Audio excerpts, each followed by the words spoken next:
Nosotros vamos a seguir adelante, cambiamos de marcha, vamos al universo, vamos al espacio y vamos a hablar de cosas que a Sara le gustan mucho, que tienen que ver Oye, oye, con oye, oye, inteligencia oye. artificial, o quizás deberíamos decir machine learning, que es quizás la expresión más general y que no tiene tantas connotaciones, que cuando empieza a hablar de inteligencia artificial la gente empieza a filosofar y a Bueno, bueno, bueno, ya hablarte ves. de Skynet y del transhumanismo y el poshumanismo y estas cosas.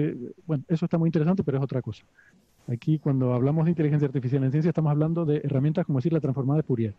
Eso Entonces, quizás es. Machine Learning tiene la ventaja en ese sentido de que no lleva confusiones. Héctor, en español, aprendizaje automático. Eso es, Aprendizaje aprendizaje automático, sí. automático. O incluso nos podemos directamente, ya que ambos papers van de lo mismo, hablar de redes neuronales y nos quedamos tan a gusto. Redes neuronales artificiales, porque luego están las Sí, naturales. sí, sí, sí. Claro, claro.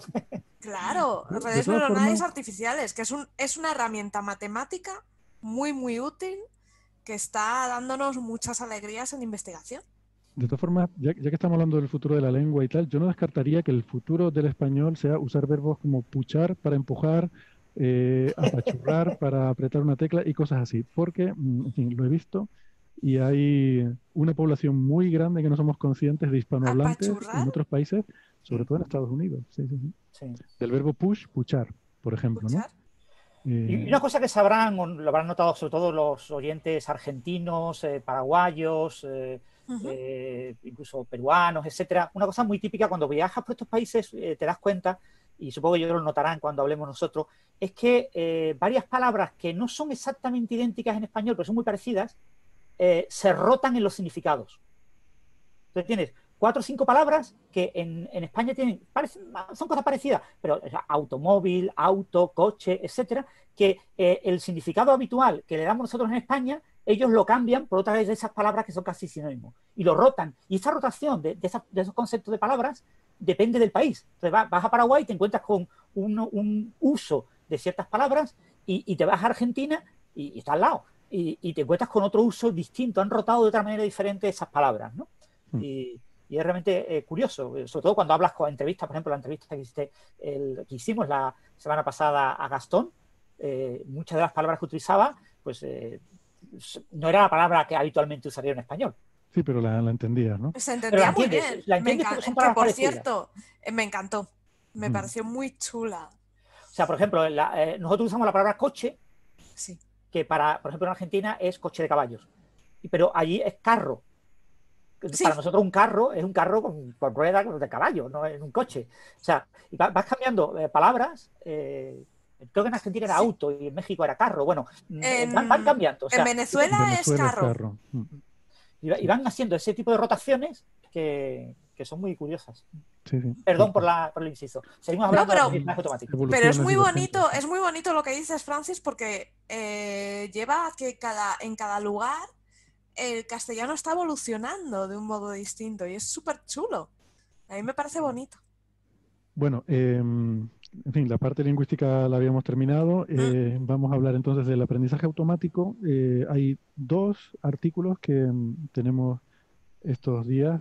Uno tiene que ver con la predicción del próximo ciclo solar. Saben que ahora estamos en el mínimo del ciclo de actividad, que es el final del ciclo 24, y ahora va a empezar el ciclo número 25.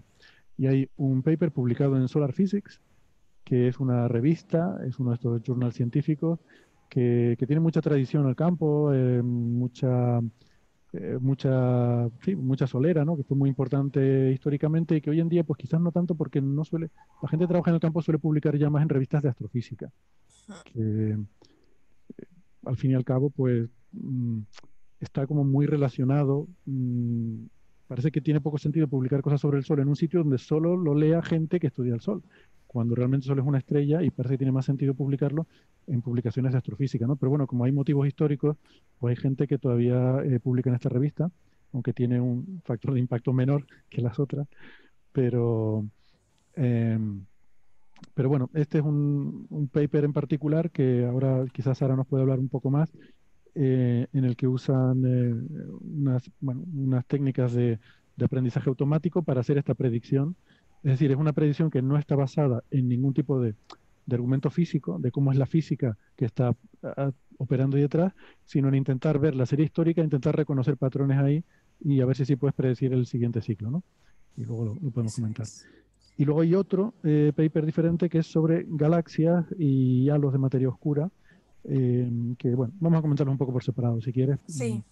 Sara, ¿Empezamos por el podemos de empezar Edison? por el de física solar, que quizás yo creo que es más, para mí más flojito. Y si quieres lo comentamos Sí, antes. y permitidme un pequeño detalle bibliométrico. Solar Physics es una revista Q2. Desde el 2018, 17, 16, 15, en 2014 era Q1. Eso que Probablemente decir, antes era muchos... Q1. Sí, en 2014 era Q1, pero desde 2014 se ha Ha quedado en bajado. Q2. Yo Es creo que decir, tiene que que ver con está... esto, como que la gente está publicando menos en esa revista y más en las de astrofísica. Bueno, puede haber muchas razones, habría que ya analizar en detalle cuál es la razón, pero bueno, detallar eso es una de las razones por las cuales la gente ya deja de publicar en esta revista, porque dice, es que lo que me valoran de verdad son los Q1, los Q2 son, los Q3 ya son Q3, pero los Q2 son mucho peores que los Q1, y entonces hay que publicar en Q1, entonces eso limita mucho, muchas revistas. Sí, pero eso es en España. Yo no sé si en otros países se fijan tanto en Sí, en hay el muchos Q o países que miran se más fijan, sí, el impacto depende. de la revista, no sé. Depende de los países. Salvo las universidades, grandes universidades privadas, en las que la clave es la entrevista personal, el resto de las universidades utilizan los mismos índices que aquí en España. No pensamos que nosotros estamos por detrás del mundo en ese sentido. Se usan los mismos índices, porque son los índices más fáciles. Son los numeritos y ya está. Bueno, Hmm. pues Sara. Sara, este artículo es de Benson y colaboradores, un agente de... Sí, este artículo para mí, lo primero, me causó un poco de confusión, porque son de Universidad de Alabama, muchos de ellos, y claro, yo cuando vi el correo es @UAH, digo, mira, gente de Universidad de Alcalá de Henares. Ah, Y no, bueno, luego, es que luego es de dije, claro, Universidad de Alabama en New claro, Hampshire. empecé a buscar los nombres, digo, esta gente no me suena. Claro. Y efectivamente es Universidad de Alabama. Ninguno fue profesor mío. No, digo, ninguno de estos.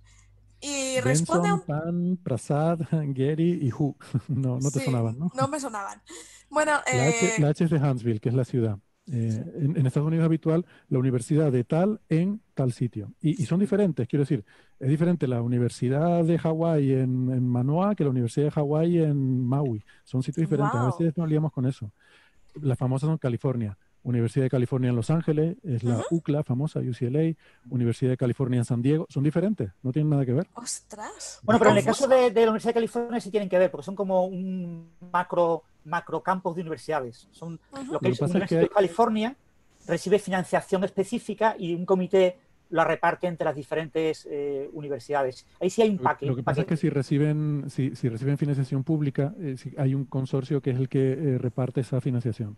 Entonces sería un poco, Francis, como pasa con la UCLM, que la UCLM es una universidad en Castilla-La Mancha, pero tienes campus en Ciudad Real, tienes universidad en Toledo, tienes universidad... No es tan así porque después hay mucha independencia y hay competencia interna, ¿no? Pero sí es Ah, verdad que tienen cierta reglamentación. Por ejemplo, la Universidad de California tiene la obligación de, no recuerdo si el 80% de los alumnos de grado tienen que ser californianos. ostras. Entonces varias de las universidades de allí, pues dicen, Berkeley, por ejemplo, dicen que eso es Ujú. una, o Stanford dicen que es una barbaridad, que eso es destruir el grado, y por lo tanto consideran que el grado es basura y lo tratan como si fuera basura. Sin embargo, ya en el graduate, para el doctorado ya no, ya en máster y ya en el doctorado ya sí tiene libertad absoluta para colocar a quien quieran, ¿no? Entonces, hay una serie de reglamentación específica para poder recibir esa financiación pública de las universidades de California que los obliga a fomentar el uso de los alumnos, y también tienen un porcentaje de profesorado que tiene que ser californiano, tienen una serie de condiciones. Yo tuve una charla que dio el provost de Berkeley y estaba el hombre, echaba pestes de eso y prefería no hablar mucho del tema porque consideraba que era absolutamente un sinsentido, y lo que vino a decir es que ellos pasaban completamente todo. Ellos cogían el dinero y cumplían las reglas que les obligaban, pero cualquier cosa que no les prohibieran, la hacían, con objeto de que la universidad fuera una de las mayores más relevantes del mundo. Y para ellos era un lastre ese tipo de cosas, ¿no? Yo las que El conozco MIT, lo por que ejemplo, tiene tienen muy es... poquito grado. El MIT tiene más doctorados, doctorandos que estudiantes de grado, porque lo que realmente te da prestigio es la investigación, no el Efectivamente. estudiantado. Yo las que conozco lo que tienen es las matrículas cuestan prácticamente el doble para los estudiantes de fuera del estado, las que Qué están horror. subvencionadas con fondos, que ojo, es una subvención parcial, no está totalmente subvencionada, ni siquiera las públicas, por dinero público, es una subvención parcial. Y las condiciones que pone son típicamente que es más cara la matrícula para el estudiante de fuera del Estado, típicamente el doble. O Sí, algo de así. todas formas, Estados Unidos tiene una deuda terrible, tiene una deuda, la deuda inmobiliaria que tenemos en España, en Estados Unidos la deuda es universitaria. Deben, no sé, una barbaridad, unas Se cifras increíbles hipotecan y para nadie lo quiere estudiar. arreglar. Nadie lo quiere arreglar porque piensan que si penalizan el que haya muchas becas y mucho dinero a fondo perdido, porque se supone que lo tienen que devolver los estudiantes, ¿eh? Los Es estudiantes tienen un horrible. plazo para devolver el dinero que han recibido y son dineros muy altos y claro, nadie puede devolverlo. La mayor parte de la gente no lo devuelve. Y entonces eso genera una deuda absolutamente increíble que nadie quiere resolver porque nadie quiere perder el prestigio de tener una universidad muy, muy poderosa. Con toda seguridad, las universidades más potentes del mundo son norteamericanas, son estadounidenses. Bueno, vamos entonces Sí, vamos con los artículos Con el estos. Sol, con el siglo XXI, 25. Siglo 25. siglo XXV. A ver, esto corresponde, siempre se ha intentado hacer una previsión de qué pasa con el Sol, cómo se va a comportar en el futuro. Esto es algo que siempre ha traído de cabeza un poco a los físicos solares, y es verdad. ¿Cómo puedes predecir esto? Hasta hace poquito se usaban métodos estadísticos, se usaban modelos matemáticos para intentar predecir. Pero ¿qué pasa? Que para hacer una previsión buena tienes que saber si se sigue un patrón y tienes que conocer ese patrón. En este caso no conocemos cómo, sabemos que tiene ciclos que se repiten cosas cada 11 años, que pasan cosas, pero ¿por qué? Sabes que establecer unas reglas es complicado. Aquí es cuando entra en juego, y para esto es perfecto el uso de Machine Learning, porque este tipo de tecnologías, aprendizaje automático, lo que hace es que va infiriendo, el propio algoritmo va infiriendo según se va ejecutando sus propias reglas mediante análisis numéricos. Y la verdad es que es interesante este estudio porque utiliza dos sistemas mezclados. Mezcla WaveNet, que WaveNet es un modelo generativo que se usa para filtrar audio y que es de la empresa DeepMind. Es una red neuronal y se utiliza eso para temas de audio, es bastante precisa ella. Y luego usan las redes de memoria, redes neuronales con memoria a corto o largo plazo, ¿vale? Que permiten almacenar cierta memoria y poder ver en función de lo que tú has almacenado, poder actuar. Son bastante interesantes y mezcladas te pueden dar un enfoque bastante chulo. Pero ¿qué pasa? Que cuando tenemos redes neuronales y queremos jugar con ellas, tenemos un problema. Necesitamos algo muy importante. ¿Con qué las entrenamos? Muy fácil. Ellos han encontrado datos de manchas solares y de fluctuaciones solares desde 1874 hasta 2019, ¿vale? Esto en manchas solares, en áreas de manchas solares, y el número de manchas solares tienen datos desde 1749 hasta 2019. Como comprenderéis, es un corpus muy grande de datos que nos puede ayudar a entrenar nuestra red neuronal. Y hacen cosas muy, muy simpáticas. ¿Por qué? Porque para entrenarla dices, vale, ¿y cómo entreno esto? Pues tú vas cogiendo trocitos de este chorro de datos, de tus gráficas, coges un trozo, con él la entrenas y ves, con lo siguiente que tienes, lo usas para comparar con lo que te da. Y así vas ajustando. Mueves un poquito y vas ajustando. Mueves un poquito, vas ajustando. Y poquito a poco han hecho un modelo bastante que funciona muy bien, lo han comparado con otros sistemas y es mucho más ajustado, de poner unas gráficas que la verdad es que me han parecido muy prometedoras. Y lo curioso es eso, que según esta combinación de redes neuronales, el ciclo 25 va a ser muy, muy parecido al ciclo 24, que es en el que estamos ahora, pero quizá un pelín más débil, con menos picos. Y la verdad es que me ha parecido muy chulo por eso, porque te va mostrando cómo lo han ido entrenando y ves eso, que ajusta el modelo con un margen de error muy pequeño. Sí, lo que ha Entonces, comentado Sara básicamente es un aprendizaje por refuerzo. eso Entonces, es. yo voy aprendiendo a trozos, digamos, a ciclos, y voy reforzando mi aprendizaje, viendo si se ajusta bien mi predicción para cada nuevo ciclo, con lo que al final acabo con la predicción al siguiente ciclo nuevo. No puedo predecir el ciclo 26, pero sí puedo predecir el 25, estamos en el 24, estamos acabando el 24. Y bueno, el artículo es muy, muy interesante, la verdad es que además está muy clarito, se entiende muy bien. Es muy y chulo y aparte sí que me ha gustado que te describe muy bien la red que usan, cómo la han diseñado, ¿no? Usan una red convolucional, lo que es WaveNet, es una red convolucional, pero con características, como tiene muchos datos, van cogiendo, seleccionando las neuronas que van a activar, ¿no? A priori, y van un poco filtrando señales. Y me pareció interesante, la verdad es que me ha gustado mucho. Y sí, me parece chulo. Y sobre todo el trabajo, ¿no? De localizar estos corpus de datos también es muy bonito. No, los datos son fáciles Sí, están disponibles públicamente, eso no es tanto problema. A ver, la implementación yo creo que está muy bien y es muy chulo. los casos que ponen aquí, claro, ponen unos casos sueltos que uno no sabe cuánto de representativos son. No, claro. ¿Sabes? Que puedes haberlo hecho sobre 20, puedes haber hecho 20 test y haberte quedado con los dos mejores, ¿no? Pero bueno, los que pintan aquí, la verdad que la predicción es muy buena. Tienen buena pinta. El problema que yo veo con esto es lo siguiente. Primero, parece como muy simple la estrategia, porque esto de intentar predecir el ciclo solar se viene intentando hace un montón de tiempo, ¿no? Y la forma clásica de hacer esto, y gente sobre todo que han sido los pioneros en esto, como David Hathaway, que aquí lo cita, Sí. y también Mausumi Dikpati, que fue compañera mía, ellos lo que hacen es un poco basándose en un modelo físico, o sea, intentan construir un cierto modelo físico que ajustan unos parámetros con los datos históricos y entonces ese modelo físico lo ponen a evolucionar hacia el futuro.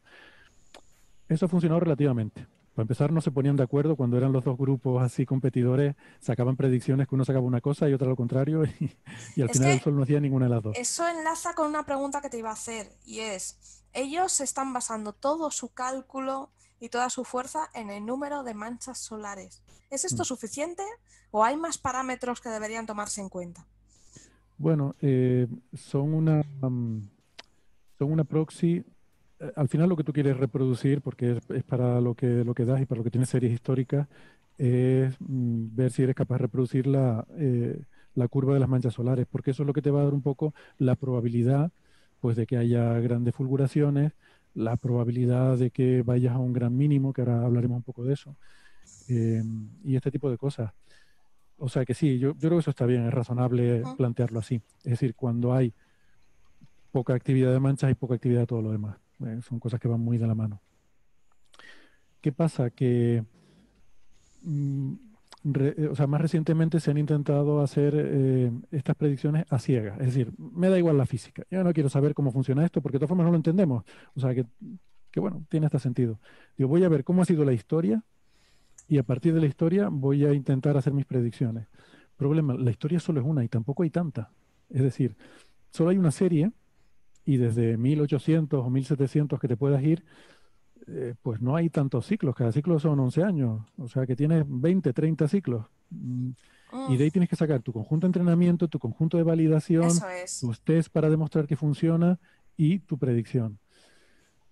Bueno, entonces lo que ellos proponen aquí suena bien. Hay otras predicciones, mira, aquí no sé si has visto, ellos mencionan el párrafo, no sé si un poco de cachondeo, porque hay unas que dicen que va a ser más fuerte, otras que dicen que va a ser igual. Sí. Hay un panel internacional de gente que se reúne y basado en lo que ellos opinan llegan a un consenso de cómo va a ser.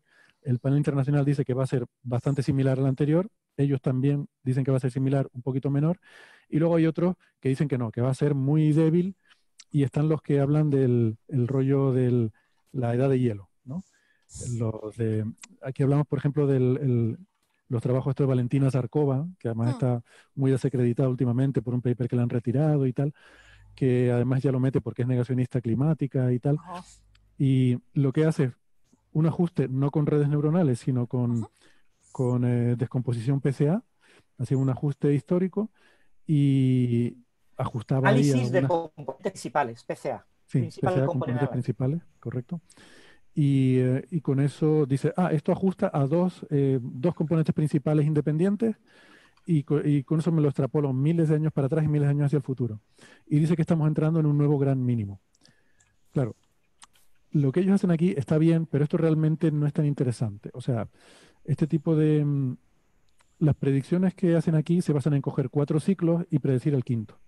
¿Vale? Cogen una serie de 4 y con eso predicen el quinto. Claro, con eso no puedes predecir grandes tendencias, solo un ciclo. Pero realmente lo interesante sería preguntas como esa. ¿Estamos ante un gran mínimo? O sea, un gran mínimo Eso quiere decir es. que durante 5 o 6 ciclos no vaya a haber nada de actividad. Pero tú no puedes coger 4 ciclos y predecir 5 en adelante. Para eso tendrías que coger una serie histórica más larga. ¿Qué pasa? Valentina Zarkova dice que sí, que vamos a entrar en una época de 40 años sin actividad solar. Nadie se lo cree, pero ella dice eso. Ese es el tipo de predicciones que realmente sería útil saber. Vamos a entrar en un gran mínimo y eso con esta técnica no se puede hacer, no se puede saber. Y supongo que ni con ninguna otra tampoco de este tipo. Así que, no sé, en fin, veremos dentro de 3 o 4 años si cuáles de estas predicciones son correctas y cuáles no, pero, pero no sé. A mí me da la impresión de que con 4 ciclos predecir el quinto, si te das cuenta, los ejemplos que ponen en las figuras 15 y 16 son ciclos como muy parecidos y puedes ver pues si la tendencia es a que se vaya un poco más abajo o un poco más arriba, ¿no? Pero grandes cambios no los vas a ver aquí, es lo que voy. O sea, solo puedes ver una especie de tendencia gradual más o menos continuada. Y esa es la cosa. A mí, yo he hecho en falta algún tipo de indicador de la representatividad de estas predicciones que hacen, ¿no? En la figura 13 y 14. Mm. Eso es Pero en fin. difícil, con redes neuronales es difícil. El gran problema de las redes neuronales es que son algoritmos de caja negra y entonces Sí. ocultan una enorme complejidad y entonces es muy difícil extraer de las diferentes capas de la red neuronal y de los pesos de la red neuronal realmente algún tipo de agregador que me Sí, cualifique la calidad de la predicción y todo ese tipo de cosas. Por Es ejemplo, muy sí, no, pero complicado. la capacidad de generalización de la red neuronal, Mm. la capacidad de aprendizaje de ciertas features, pues dentro Sí. de un ciclo solar a veces hay unos pequeños mínimos en medio, si el mínimo es mayor de no sé qué, ¿cómo predice la red neuronal? Ese tipo de cosas es muy difícil. sí, pero no me refería a eso. Me refería a que ellos han puesto aquí 2 ejemplos de predicciones de siglos anteriores, con lo cual puedes comparar la predicción con lo que pasó en realidad, ¿no? Sí. Me gustaría saber si han hecho, yo qué sé, si han podido hacer 15 de esos test, pues ver los 15. O sea, no Claro, que claro. cojas Ah, que dos. O sí. sea, que no voy a, en fin, no voy a sospechar que hacen cherry picking, pero, pero quiero decir que solo han dado 2 ejemplos. Sí que es Sería bueno cierto. saber cuánto de representativos son esos 2 ejemplos, ¿no? Quiero decir, ¿esto es representativo de lo mejor que funciona o de lo peor que funciona o del promedio? Sí, Sí Algún tipo de eso. visión global, ¿no? sí que hubiera sido más elegante, yo creo, desde un punto de vista, sí, poner estas dos gráficas en el paper, pero luego poner un enlace y decir, oye, si quieres ver todo, tenemos aquí todas las pruebas en este enlace y tal. Por Para ejemplo, ¿no? no saturar, para no hacer un paper largo, ¿no? Mm. Pero Sí, sí o haber tener... pintado, podrías haber pintado una gráfica, por ejemplo, que parametrices la desviación, ¿no? El error en Eso este, es, lo parametrices de alguna forma, con una chi cuadrado o lo que sea, y luego pongas una gráfica donde se vean las diferentes chi cuadrados para todos los casos que puedes hacer, eso o un es. histograma, y veas, Mm. bueno, cuál es la distribución de chi cuadrados. O no Sí, sé, o tus algo que te dé tablas. idea. En estos casos, cuando se usan, tenemos varias tablas para medir el accuracy, distintos campos para evaluar lo que ha hecho. Pues esas tablas se deberían poner, ¿no? Pero yo creo que sí que estaría interesante. Mm. Habría que detallarlo más. Claro que nos pondríamos ya, si detallamos a ese nivel, quedaría muy bien, quedarías perfecto, pero ya no llegaríamos al nivel del segundo paper. Sí, ahora Bueno, vamos bueno. al segundo paper. Pero de todas Venga. formas, eso, que es una cosa que tenía que haber pedido el revisor. Si Sí. hay Sí. algún tipo de duda o lo que fuera, haber pedido una tablita de ese tipo o O un añadir como información enlace, simplemente. suplementaria, un enlace. Mm. No aparecía información suplementaria en el artículo y podía haber Mm. aparecido sin mayor problema, ¿no? Y queda Mm. mucho más limpio el análisis. Porque el gran problema que tiene este tipo de algoritmos de caja negra, pero no solo las redes neuronales, todos los Mm. algoritmos de aprendizaje automático de caja negra, es que está muy, muy sesgado a ciertas decisiones con ciertos parámetros, ¿no? Construir la red neuronal buena cuesta mucho trabajo y metes mucho la pata. O sea, es muy de intentar y de equivocarte y cambiar y modificando. Y ese tipo de cosas no se suele documentar. Cuando tú le pides, por ejemplo, yo lo he hecho con estudiantes de aquí de informática en trabajo fin de grado, proyecto fin de carrera, les pido, venga, reproducir este artículo, ¿no? Es muy fácil, es una red neuronal muy sencilla. Si tenéis en MATLAB un simulador de escándalo de redes neuronales, eso lo hacéis en un rato. Y les cuesta meses y meses y meses y no logran encontrar. Tienen que copiar exactamente la misma red y ya ves, no le funciona del todo bien. Porque ese tipo de cada cosas... red es única. Aunque hagas el entrenamiento igual y todo, hay una aleatoriedad en el proceso. Tienes ese componente aleatorio. Entonces, eso es lo que hace que a lo mejor un resultado que te ha dado una red neuronal que tienes en constante aprendizaje no lo vuelvas a obtener. Porque... Eso puede pasar, sí. Y por eso quizás, bueno, ahora iremos al segundo paper donde sí quedan mucho más detalle. A mí estas cosas me gustan porque en física solar, de hecho, creo, no estoy al 100% seguro, pero creo que fui la primera persona en aplicar redes neuronales en física solar. Pero no para estas cosas, sino para otras, para análisis de perfiles. Había un chico alemán que ahora ya no está en el campo, que se llama Thorsten Carroll, que estábamos ahí un poco. Entonces no sé cuál de las publicaciones fue antes, pero estábamos en el año 2000, hay esas cosas. Y nos teníamos que programar las redes en Fortran. No había estos TensorFlow y estas cosas que hay ahora sofisticadas, ¿no? Sí. Un poquito cebolleta. ¿Qué tiempos? En mis tiempos. Sí, ahora te compras es verdad que no he explicado que para este tipo, esta red neuronal, usan Python y usan la librería TensorFlow, que es bastante buena. La verdad es que es de las más potentes de Python. Sí, y te puedes comprar unos coprocesadores de estos de tarjeta gráfica. Sí, que es lo que están usando. Están usando procesadores son muy, de muy NVIDIA. poderosos. Te computan una cantidad enorme, no sé, 700 teraflops, no sé qué, con un coste relativamente muy barato. Sí, porque trabajas realmente no son CPUs como la de un ordenador, son es como una GPU, como una tarjeta gráfica. Son GPUs, entonces que tienen una arquitectura distinta, supongo que tienen un juego de instrucciones reducido, te permite hacer cálculos más rápidos y para esto va muy bien. Eso es. Sí. Bueno, pues si queramos al segundo paper, que es de unos alemanes, del Instituto Max Planck para Astrofísica en Garching y también de la Universidad de Múnich. Y lo que hacen es que han desarrollado un paquete llamado GalaxyNet bastante sofisticado, porque no es una sola técnica, es como una pipeline entera, hay varios pasos en este proceso, en el que el último paso, el más interesante, es una red neuronal. Y lo que pretenden hacer es conectar. Déjame dar un paso atrás y explicar una cosa. En la formación de galaxias, en cosmología, sabemos que primero se forma, en el modelo estándar cosmológico, se va formando lo que se llama de forma jerárquica. Primero va colapsando la materia oscura, primero se forman grandes halos de materia oscura, esos halos luego se van subdividiendo, se van formando halos más pequeños de materia oscura, y luego ahí se va agregando la materia ordinaria, y va formando ahí las galaxias. Se va colapsando la materia ordinaria, forman galaxias, en las nubes de gas se forman las estrellas, y eso da lugar a las galaxias. Primero el halo de materia oscura, y luego ahí se forma la galaxia, ¿no? Eso es lo que nos dice el modelo cosmológico. Y en las simulaciones, que ya cada vez hay más de estas simulaciones que están muy chulas, como Eagle, como Millennium, como algunas otras que ya empieza a ver, se trabaja en simulaciones muy grandes, en superordenadores, se ve cómo se forman estas estructuras usando modelos de n partículas, un número muy grande de partículas, donde cada partícula puede ser 10.000 estrellas o algo así. Cada partícula representa una distribución muy grande de estrellas, y eso pues con eso forman las galaxias, a lo mejor modelan el gas usando hidrodinámica, bueno, de una forma lo más sencilla posible, intentar reconstruir las propiedades estadísticas que vemos en las galaxias, ¿no? ¿Qué pasa? Que tú partes de los halos de materia oscura y al final tienes galaxias, que es lo que tú observas. Tú no puedes observar directamente los halos de materia oscura, o puedes hacerte algunas ideas a base de ver la dinámica de las galaxias o de los cúmulos o del ente gravitacional, te puedes hacer alguna idea, pero realmente lo que tú ves claramente es las propiedades de las galaxias. Y entonces se intenta, en las simulaciones, se intenta conectar lo que tú ves en esas distribuciones de propiedades de las galaxias con los halos de materia oscura originales, que es lo que es más importante para la cosmología. Bueno, pues aquí, y aquí es donde entra el aprendizaje automático, del que Sara nos va a explicar ahora cómo funciona, lo que hacen es intentar sustituir, en la medida de lo posible, las simulaciones que al fin y al cabo son modelos, que el modelo puede ser más sencillo, más complicado, puede faltarte física, de hecho, falta física, pues sabemos que mucha de la interacción bariónica, lo que se llaman los procesos de feedback, no se tienen en cuenta o se tienen en cuenta de forma simplificada.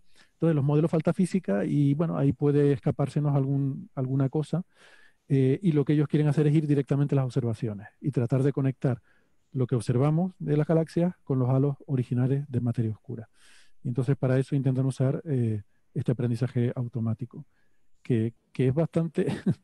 Yo, la verdad que Sara, en fin, si te lo has leído todo en detalle, te admiro porque yo me lo intenté leer todo y es un paper larguísimo, me pareció un ladrillaco, porque son de los Pero que es genial, es que cuenta todo. Para cuentan mí todo. O sea, esto es es lo que un decía ejemplo Francis de que para reproducirlo hace falta saber todos los detalles. Bueno, pues aquí lo han perfecto. puesto. Es que es un ejemplo de paper perfecto, porque han hecho...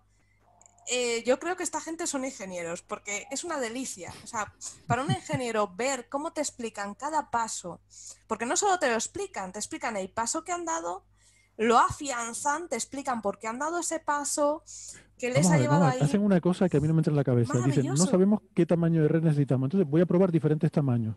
El que mejor me funciona es este. Hago una prueba sistemática en todo y publico los resultados que obtuve para todas. A mí eso nunca me Sí, hubiera sí. ocurrido. Yo hubiera dicho, esta es la que funciona bien, me quedo con esta y además las No, no, tiro. no, pero Claro.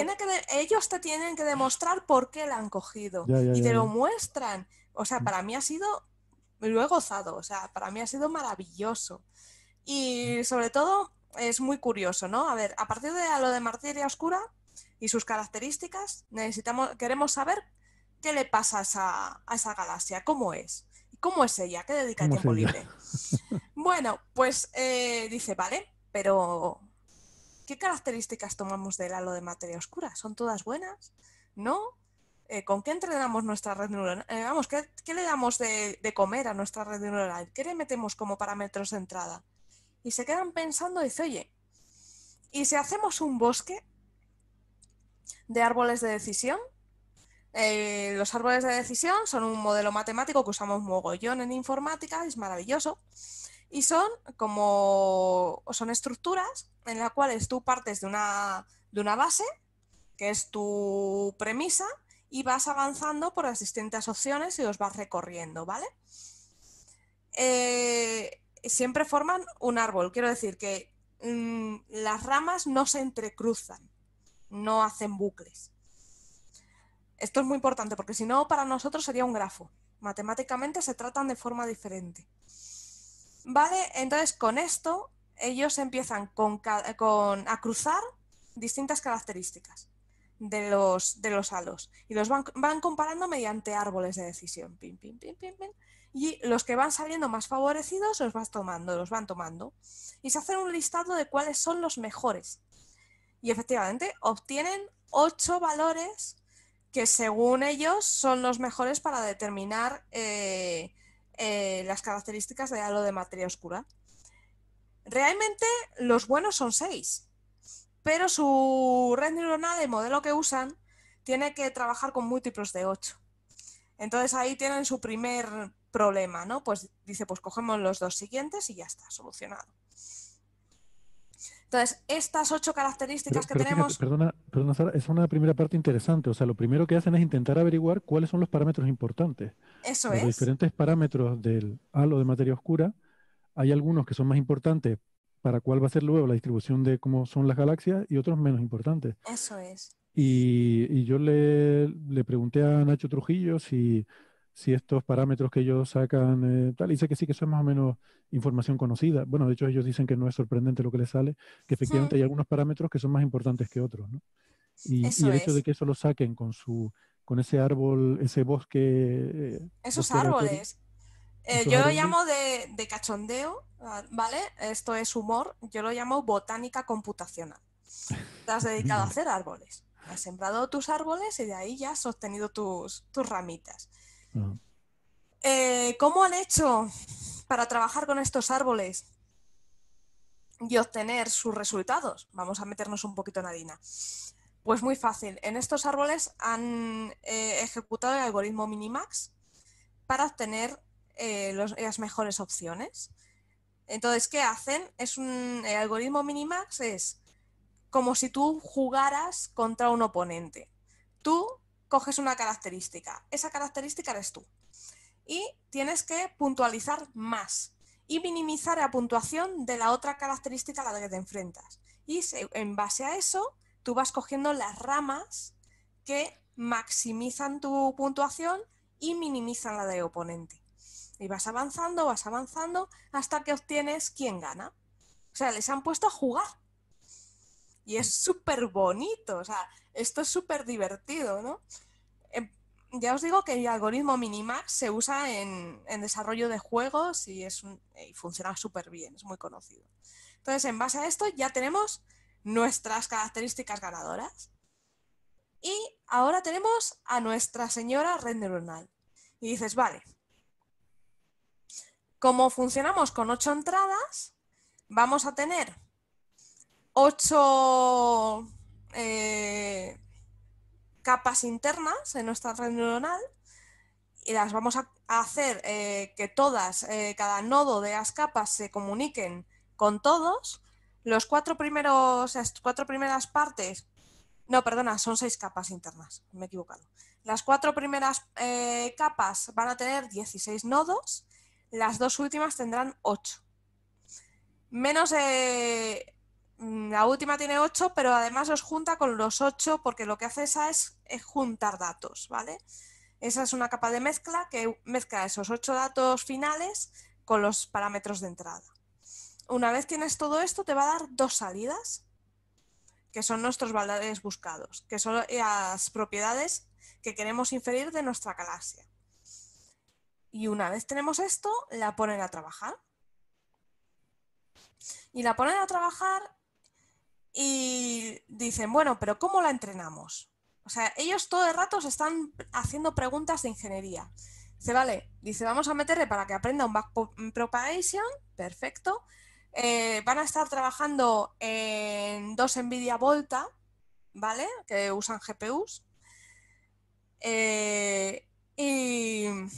Y luego hacen 2 pruebas con aprendizaje supervisado y con aprendizaje por refuerzo. Y se dan cuenta de que el aprendizaje supervisado lo hace bien, pero el aprendizaje por refuerzo lo hace mucho mejor y que ajusta mucho mejor. ¿Por qué? ¿Por qué saben esto? Otra pregunta interesante.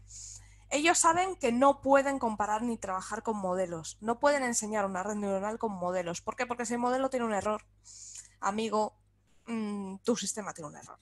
Entonces trabajan con datos reales, con datos de galaxias conocidas. Y así pueden ellos comparar. Y comparan, todo el rato están trabajando con datos reales. Y me parece muy buena idea porque así sabes si te estás equivocando a ciencia cierta. Y la verdad es que los resultados, igual que en el paper anterior, son muy buenos. Y me parece que son útiles, son bastante útiles, pero sobre todo lo que me ha gustado es el enfoque ingenieril que le han dado al artículo. El describir paso a paso, el describir todo, el probar todas las posibilidades, porque es que no se han centrado en vamos a por esto y pum, pum, pum, pum, cojo una linde. No, no, no. Han probado todo lo que tenían sobre la mesa. Lo han probado, han comparado, te muestran por qué no han cogido esta opción. Me gusta, porque creo que estas personas lo están haciendo bien porque este artículo no lo hacen pensando en voy a publicar unos resultados. No, este artículo está pensado en la persona que viene detrás. La persona o el grupo de personas que van a investigar este campo mañana y se van a encontrar con las mismas dudas que tenían ellos, se van a encontrar con ¿y qué hacemos? Pues oye, tienes aquí un documento con las prácticas que ellos han hecho y con lo que mejor les funciona. Y por eso te lo describen también, porque ellos quieren que la gente lo use. Ellos te están presentando su herramienta y quieren que uses su herramienta. ¿Y por qué quieren? Y como quieren que la uses, te tienen que contar todo. Sobre todo por si viene alguien detrás y la puede mejorar, toma. Y me ha parecido perfecto. Yo creo que la ejecución es de 10. Yo entiendo lo que dices, ¿no? Pero esto, claro, es una cuestión de cada uno de gusto personal. A mí me parece que todo ese nivel de detalle lo puedes haber puesto en un documento técnico algo, no sé, acompañando a la documentación del código, pero para mí un paper científico debe ser más, debe sintetizar, ¿no? Debe destilar lo que Sí. es realmente interesante, novedoso, el trabajo que has hecho. No sé, yo les hubiera pedido que sintetizaran más. Hay veces que Pero hay gente, fíjate, es que el propio título ya te lo dice, está presentando, no presenta resultados. El propio título ya te dice, te presenta su herramienta sí, y pero lo que están están haciendo haciendo. nueva, o sea, realmente Sí, sí. están haciendo una cosa nueva y que tiene su interés. Mm. Y, pero bueno, sí, o sea, esto es cuestión de gustos, ¿eh? Hay gente que cuando escribe un artículo pone todo lo que ha hecho, todas las pruebas que ha hecho, todos los cálculos que ha hecho, porque parece como que así te cunde más, ¿no? Si no, si has hecho un trabajo y no lo pones en el paper, parece como que es desperdiciado, como que no te cunde ese trabajo. Bueno, Yo creo bueno, que puede ser, ¿eh? ponerlo, Es para cuestión de mí, gustos. personalmente, ponerlo ahí quiere decir que más gente va a ver esos pasos y más Sí, sí, gente va a evitar cometer los errores que ellos pueden haber cometido, ¿no? Entonces yo creo que es necesario. sí, De no, hecho, nosotros en ingeniería de software tenemos que documentar todo. Ahora está muy de moda las metodologías ágiles y todas estas cosas. Yo no las comparto. Yo personalmente creo que tienes que documentar todo. sí, Todo. si en eso estoy de acuerdo, pero que Entonces, o sea, un paper científico no es la documentación de un código. Lo que quiero decir es no, que claro. lo Aquí no podías, están documentando el código, sino los pasos, que están los pasos, contándote, sí. contándote los pasos. Sí, pero de todas formas recordar que es un artículo en Archive, que todavía es manuscrito del preprint, lo mismo Sí, el que revisor igual les el dice, mira, revisor. pues Mm. excede el número de páginas aceptable en esta revista, redúzcalo, por ejemplo, a 5 páginas y las 30 páginas restantes acóplela a información suplementaria y meta ahí todos los detalles que le dé la gana, ¿no? Puede decirlo el revisor, los autores pueden hacer lo que quieran, si se lo permite el editor o no. Pero digo, hay Bueno, esto mucho... está enviado a Monthly Notices, que pueden publicar artículos largos. No, no es una revista de letters, no es este formato como el que hicimos al principio de 4 páginas, pero sí que puede ser que el editor les pida Claro. recortar algo o hacerlo un poco Sí. más condensado, ¿no? Más a la sustancia, digamos, ¿no? Pero bueno, Claro. Ya os digo que este es el paper que hace llorar de a un ingeniero. a ti te gustó, ¿no? A ti te gustó todo ese detalle Ay, ahí me ha puesto. encantado. Sí que es No, sí, verdad que estaba te bien. facilita Pero desde el punto reproducir. de vista de eso, era un poco pesado de leer, ¿vale? O sea, el inglés no fluye todo lo fácil, no está todo bien ordenado. Es que se nota que no son británicos ni que se nota que no es su lengua nativa. Sí, además Yo yo iba sí a decir que se que nota que son alemanes porque está como muy todo, sí, todo sí se puesto. No, nota. no, no, escríbelo, escríbelo. Oye, hicimos no sé qué, apúntalo ahí. Sí, Sí. se nota que son alemanes también por el inglés que usan, ¿no? Se nota Sí. Los españoles escriben mucho mejor en inglés. Bueno, ¿a dónde va a parar? No. que va, que va, que va. Hacemos unos papers que ríete de Shakespeare. No, Bueno, Eh, pero pero me ha sido muy sencillo de entender. Se ha sí, entendido. el artículo se le entendía bien, estaba muy detallado, etcétera, eso es cierto, pero a mí te digo, me ha resultado un poquito pesado. Yo me Hmm, di un momento y creo que Héctor también comentó algo parecido, que al final le Sí. costó leerlo, ¿no? eso me hizo Cuando aburrir. llegas a la última página ya llegas cansado. mm, Se te hace Bueno, un poco. luego el interés que pueda tener esto es lo que tampoco tengo tan claro, ¿no? Porque ya se hace con simulaciones, el hacer estas comparaciones así, ellos lo que han querido es quitar las simulaciones en medio para que sea algo más que capture toda la física, pero claro, no la Eso puedes es. quitar de los dos lados. Entonces, los halos de materia oscura los tienes que seguir haciendo con simulaciones. eh, Simplemente simulaciones cosmológicas muy sencillas, partes de un universo homogéneo y dejas colapsar y ves cómo la materia oscura va colapsando y forma esos halos, ¿no? Y luego, por otra parte, ya sí que el otro extremo es el que sustituyen por observaciones, la parte de las galaxias, la parte observable, sí que bueno, ese aprendizaje reforzado que decía Sara, que simplemente dice, bueno, a ver, predíceme cómo van a ser las galaxias. Si lo haces bien y te sale como las observaciones, te doy una galleta, y si no, pues te doy una colleja o otro tipo de galleta. Entonces, pues así, no sé, es increíble lo bien que funciona ese algoritmo y realmente logra establecer esa conexión, ¿no? Ese puente. Pero bueno, sigues partiendo simulaciones por lo menos para la parte de materia oscura, que al final es inevitable, ¿no? Con eso puedes, digamos, simular universos partiendo de un cierto halo, puedes hacer volúmenes cosmológicos donde tú simulas una cierta distribución de galaxias y, pues no sé, usar eso para probar teorías o yo qué sé, no sé muy bien para qué se puede usar esto. Pero es bueno, es una herramienta interesante. Desde luego sorprende lo bien que funciona, ¿no? Mm. Aquí, por cierto, sí que ponen la estadística completa. Quiero decir que hay unas Sí. gráficas donde se ve cómo funciona y ahí está puesto todos los datos que sacaron. Eh, te Hombre, son pone, detallistas hasta en eso. O sea, hasta donde sí, se equivocan, pero es lo lo correcto, ponen. ¿no? Te Es ponen que el es eje X perfecto. el valor correcto, en el eje Y lo que saca la red y ves que es una nube alrededor de la diagonal con una cierta Sí. barra de error. Mm. Y Esto sus te da barritas de una idea. error te las marcan en rojo para que veas que están ahí. Claro, te da una idea clara de cuánto de Mm. fiable es en general, no solo un par de casos, un par de ejemplos, ¿no? Eso Mm. es. Y Ujú. comparan con otro sistema y te van mostrando. No, está todo perfecto. De Mm, hecho, tienen trocitos de código por aquí en la función de pérdida para hacer la optimización. ujú. Bueno, También tienen en común con el paper anterior que están hecho en TensorFlow también, Mm. en ujú. Python. Sí, eso ya casi es muy, muy estándar. Hoy en día Sí, Python es está muy una metido libre. en esto y... Sí, es una librería muy buena.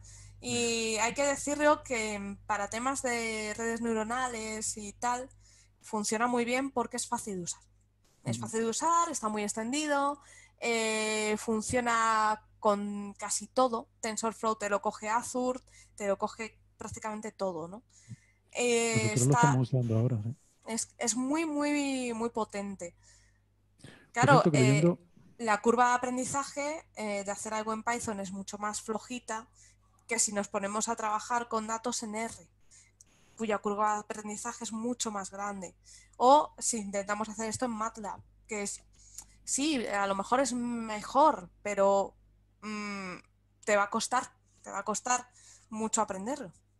mm, Entonces es mejor al final empezar tienes por una algo. herramienta ya hecha y empaquetada Eso que puedes es, hacer y no necesitas reinventar la rueda. Es la ventaja que hay hoy en día, eso ¿no? es. Mm. No te tienes que De complicar. hecho, aprendí una cosa leyendo esto, Sara, que no sé si tú lo conocías, que, a ver si lo encuentro por aquí, que es un tipo una estrategia en la cual conectan directamente, a ver si lo veo, está en la sección 3.1, donde habla de la estructura de la red neuronal, empieza diciendo, después de la ecuación 10, dice que bueno, que esta estadística esta estrategia da buenos resultados y tal, pero que van a implementar una cosa que se llama esto, WDNN, Wide and Deep Neural Network. Una red que es Ancha profunda y y profunda. sí. Esto es una cosa que yo no conocía y me estoy pensando, lo estoy hablando con Andrés, que estamos haciendo un trabajito que a lo mejor nos puede venir bien. O Sí, sea, una red profunda, profunda es el número de capas ocultas que tienes muchas, ¿vale? Es una red con muchas capas ocultas. Esto hay que tener ojo con ello porque también implica más cálculo y tal, pero bueno, funcionan, pues, si lo haces bien, te va bien. Y luego lo de wide es en la cantidad de nodos por capa. Tiene mucho nodo por capa. sí, pero lo que iba a decir es que lo que hacen es que consideran que puede haber, a ver, puede haber casos, puede haber puntos en los que sea interesante relacionar la información de entrada Eso directamente es. Con las, con la eso, salida. con la salida. Sí, eso es lo que Entonces, hacen en la última capa, sí. sí, entonces lo que hacen es que tienen una parte de la red que es profunda, por la que tienes que pasar por toda la profundidad de la red para llegar de entrada a salida, pero también hay una conexión directa que se salta capas, una skip connections, que va directamente de las entradas a las salidas. eh, quiero decir, además de la parte profunda, hay una parte que no es profunda, que es ligera, que conecta directamente entradas con Sí. salidas, y así te permite jugar con las dos cosas. Tienes lo mejor de Es, los dos mundos, por así Eso decirlo. es. Es la última capa. Es justo la capa de lo que ellos llaman la capa de mezcla, Sí, donde que recoges todo para... es donde mezclas la entrada directamente con la salida. Es justo antes de la capa de salida. En el esquema viene y me pareció muy simpática. Porque no lo había Bien. visto en mi vida. O sea, yo eso no lo había visto nunca. Eso es lo que te iba a preguntar, no lo has visto tampoco, ¿no? No, Mm. no. Yo no Es lo la primera conocía. vez que veo esa unión. Sí. Y ¿Tú, me Francis, te pareció. Sí, tengo suena? un artículo de 2016, o sea que parece que es una idea nueva.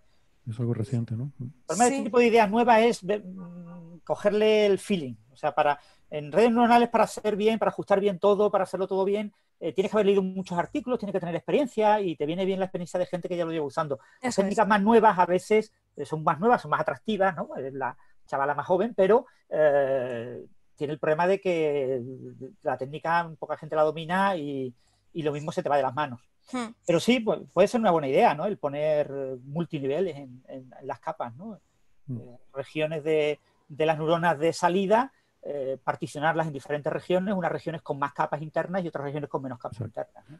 Claro, lo puedes generalizar como a diferentes niveles de profundidad, que haya diferentes niveles de profundidad en diferentes partes. Pero, bueno, si son capas claramente independientes, como parece, creo que en este artículo más es la idea esa de que son capas bastante independientes, es como poner dos redes neuronales, ¿no? Una al lado de la otra, ¿no? Tampoco, solamente si están muy bien imbricadas, realmente... Bueno, porque es que las combinas las dos al final. O sea que al final tus salidas son una combinación de la parte profunda y la parte directamente conectada a la entrada. O sea que, sí. Digamos que entiendo que la idea es que te permita capturar tanto cosas que son directas, que las tienes directamente en los datos, como cosas que requieran pasar por la parte profunda para sacarle el jugo, ¿no? Sí, sí, Eso es. Puede ser interesante. Sí, Bueno. Lo de combinar la entrada con la última capa puede estar bien. Yo lo probaría, pero ya digo, no tendría mucha esperanza en que fuera a ser muy...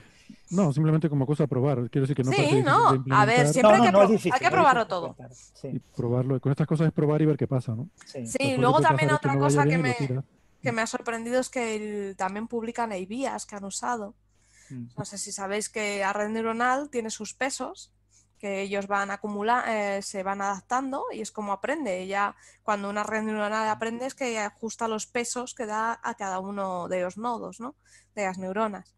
Ese bias es un número que aplicas tú para forzar a ciertas neuronas a hacer un ajuste que haces tú.